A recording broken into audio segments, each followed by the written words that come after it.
Good morning. How are you? It's Wednesday, Course Content Wednesday. Just so glad to be with you here. The weather's changed here in Utah. It's cooling down. It's finally becoming autumn. I'm so excited, so happy. So, Course Content Wednesday is what we're going to talk about here today. Yesterday, I had a conversation with a coworker, and we were talking about how when you're younger, you're brought up and taught and trained to be a people pleaser.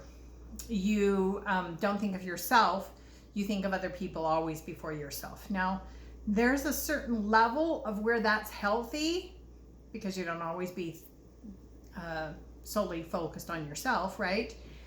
But then it becomes unhealthy.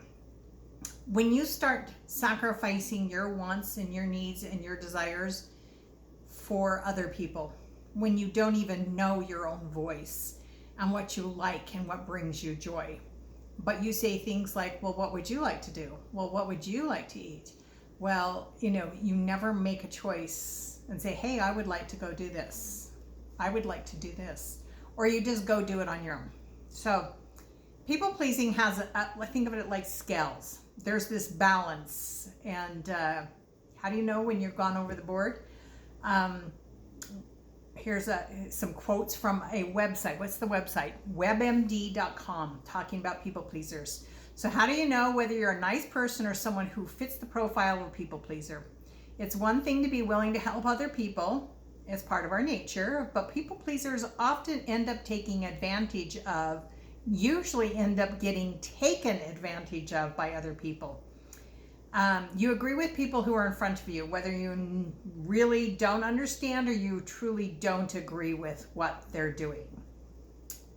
Maybe you were the victim of being a bully, or you were bullied, and so it's just easier to go along with the crowd than to stand alone and stand out, right? I understand that.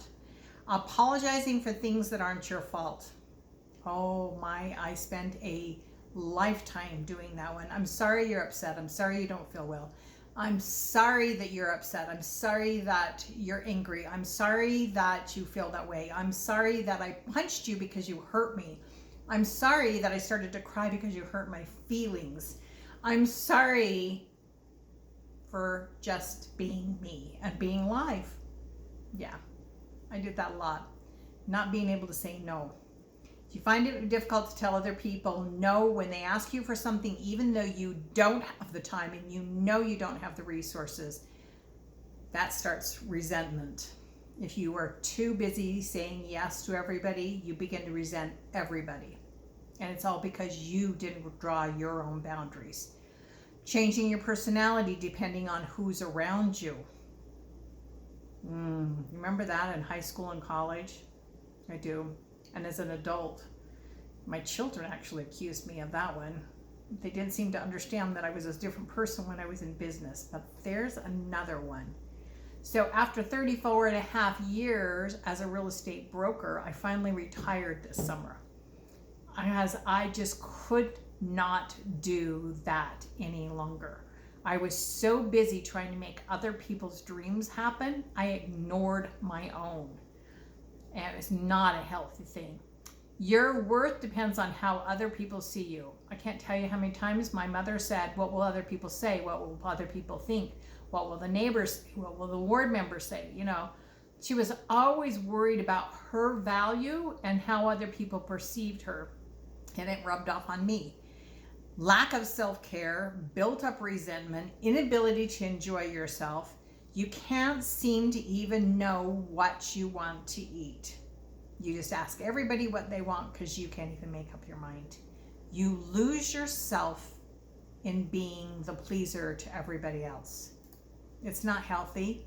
It's not helpful. It's not good for you, and nobody wins when you're not being your best self.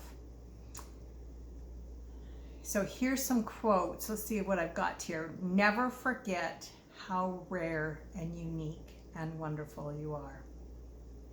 Things of value require sacrifice. If people are too hurt, too busy, or too damn stupid to see what a blessing you are in their life, and it's exactly what they've been asking for, then just fall back. Know your worth. Draw your lines and learn to say yes or no, whichever is the right one to do to take care of you. When you start seeing your worth, other people will, and it'll be harder to be around people who don't. You'll start learning. It's just baby steps.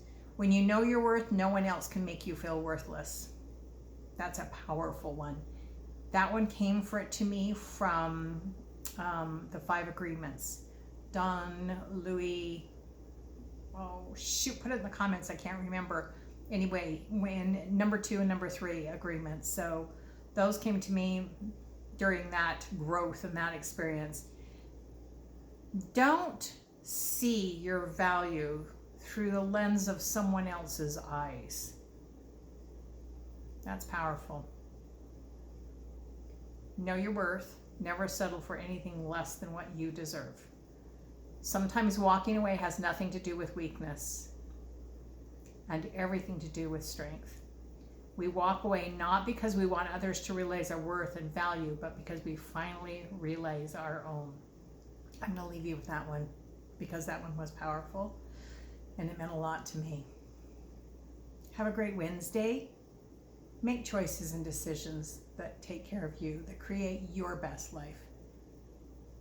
Start seeing your value. Start declaring your boundaries. Start making choices and decisions that feed your soul. Take care of yourself. Loving you from here and out.